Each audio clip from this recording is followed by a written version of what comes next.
Today we are talking about 3 fun crow variations: funky crow, flying crow, and side crow. These will enable you to add in a lot more poses into your practice. If you think about side crow, that's really close to EPK2. Extended side crow basically is EPK2. So the way that arm balances really build and add on to each other, this is going to help to give you access to a lot more asanas than you may currently have in your arsenal. So let's get started. Out of those 3, I think that most people find side crow to be the one that they can get the first. You want space beside you, hands down, about shoulder width apart, same the way that you would for a regular crow.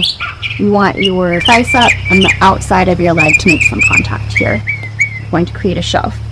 Bend your arms first, look forward, and maybe lift one, maybe lift the other, maybe lean forward and lift both. And do that again from the side. If you're doing it facing straight on your mat, you're going to want to get all the way to the side so that you have room.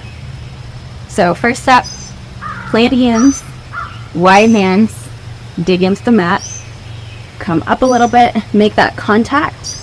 Lean forward, look forward, bend elbows, and maybe you get light and lift. Twists are going to be your best friend here. The more that you can twist, the more easy that alignment is going to be to get into it. Come into chair pose for your hands, and instead of planting your arm and twisting manually, try to, from your core, keep knees the same and twist. Keep your hips the same, twist as much as you can. Bring it in the other side. If you exhale on the twist, it helps to get a little deeper.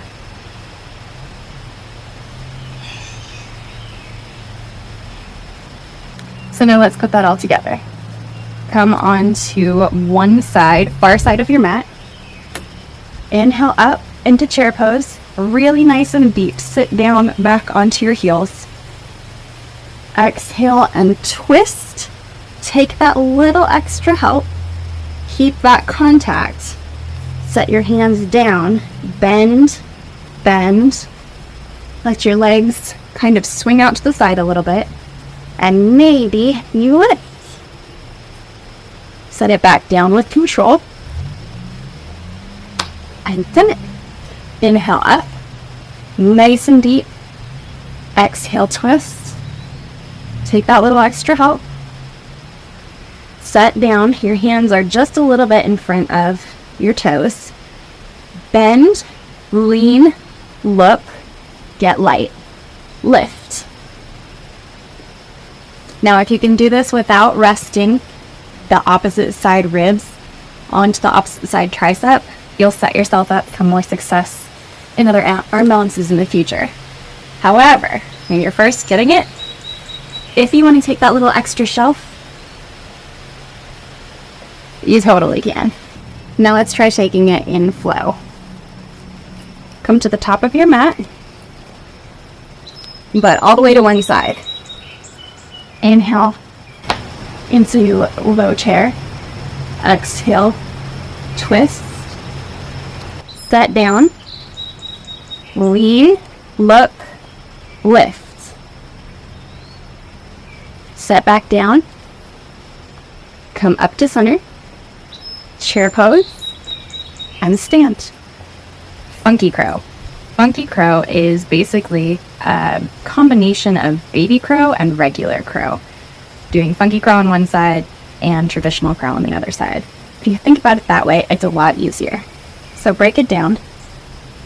You have one forearm on the ground and one hand on the ground. Your hand is going to be in line with your elbow. So that's going to be the setup. Yeah. For me, since it's a little higher and I get more lift, I set my knee on top of the tricep of the traditional crow side and lift that up. Now I'm in this triangle shape. This is a great, fantastic place to be to build strength.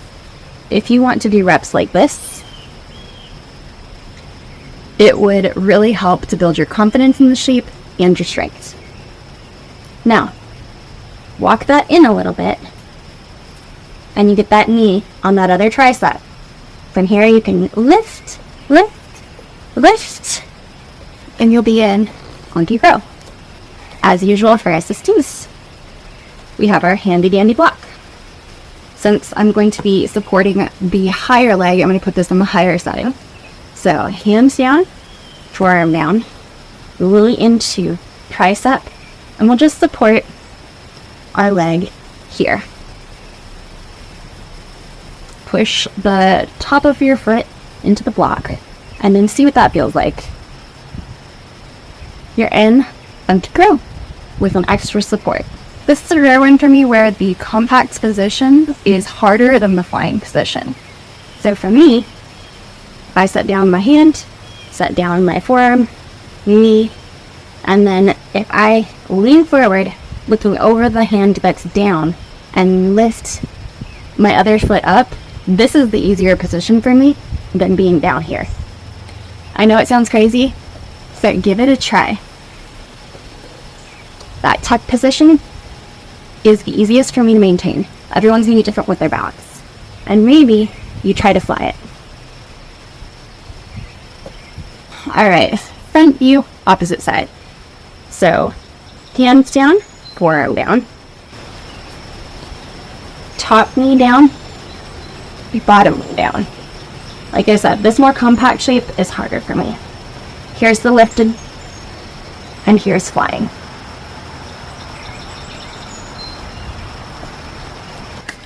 For me, the hardest of these is going to be the flying crow. It seems more straightforward, and maybe it will be easier for you since you've been working on your traditional crow. But for me, that extended shape plus the balance on hands is harder than a funky flying crow. So we're going to start with our setup. Get whatever props you want. Get your pillow to put it in front of your face. Whatever makes you feel comfortable. Coming up into your crow, just like you always do. Once you have this, you're going to work on leaning slightly from side to side. We do that from the front so that you can see. Come up into your crow, lift, lean just a little bit. Just a little bit. The reason for this is you are going to naturally compensate when you're in your flying crow. In the same way that you do in a three-legged down dog, where you just get a little bit off center, but that same thing is going to happen when you're in your flying crow. Good, bad, and different, it just is what it is. So once you're comfortable with that lean, you're going to be doing the same drill, lifting up from your crow position, but this time you're thinking about lifting up your knee off of your tricep. So come into your crow, maybe you're here, and this would be a good one to get a little bit of extra support in, just to get the feeling of it at first. So come and set up. And just lift that knee. Lift that knee. And you can see when I did that, I also got lift from my scapula. Again, those scapular push-ups are super important here. So I'm down, and I lift and extend. This is another great shape to work on for building that strength. Pull it in, send it out. Pull it in, send it out. Pull it in, set it in. I guarantee you'll be sweating after that. Once you're comfortable with that drill, this block is here for support. You can use it as much or as little as you want. You can lower it down if you're feeling really confident. So maybe you just have it there as a just in case. Maybe you have it there as a, I don't want to come all the way down if I fall, so it's here. So lift, and just bring your knee in. The other side, bring your knee in. I'll show you that from the front. So set up into your crow. Bring your knee in. Set it back. Knee in. Set it back. Again, this one really helps to build your strength. And then I'll show that from the back too, because it's a little bit hard to see from both the front and the side. So you're going to set up into your crow. You'll lift up. And then knee up to begin with, knee up to begin with, and then knee in. Well, total. Work on both of those drills and you will build tons of strength and really work on compensating for that balance for when you go to extend. Once you feel comfortable with that, go ahead and give it a try to fly. What I see most often is oh no, the weight shifted, extend and pull back in really quickly. I'm going to demonstrate what that looks like. So you're here and you start to extend and you go, whoa! That's totally fine and normal. Totally fine and normal. But eventually, you'll want to extend it. This shape might be easier to hold because this is just to balance out farther away from your body. It's more of a core workout, which is why we did all that core. So give it a try. I'll do the other side just to make it even.